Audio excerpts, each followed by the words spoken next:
Hello সবাইকে, তো কেমন আছো তোমরা সবাই? আশা করছি তোমরা সবাই খুব ভালো। আমার ছোট্ট একটা মিনি ব্লগে তোমাদেরকে স্বাগত। দেখতেই পেলে প্রথমে একটা বড় মাছ তো আমাদের পুকুরে ধরা হয়েছিল। তো এইখানে দেখো রান্না বান্না হচ্ছে। কালকে ছিল আমাদের কাকা শ্বশুরের ঘরে দাদুর শ্রাদ্ধ, তো আজকে কালকে শ্রাদ্ধ হয়ে গেছে, আজকে তাদের বাড়িতে রান্না হচ্ছে। তো দেখো আমরা আজকে সবাই তাদের বাড়িতে খাবো। তো এইখানে হচ্ছে রান্না বান্না হচ্ছে আমাদের এখানে।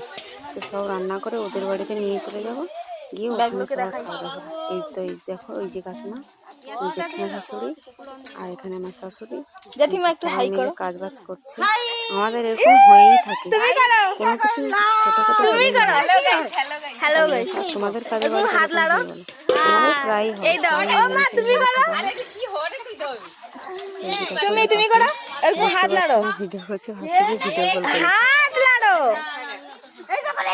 আর এখানে একটা ননদ, যে কাকি বলেছিলাম যে, আর এখানে আমার যাই যে রান্না করছে, আর আমি এখানে বৌদি হাই করে দাও, হাই করে দাও। হ্যালো গাইস, এটা তরকারি, হাই, হাত লাড়ো। চাটনি আর মাছের তুমি টক। করো। তো এই হচ্ছে আজকে দুপুরের মেনু। আমার বাবাকে চলো টাটা, দেখা হচ্ছে পরের কোনো ভিডিওতে।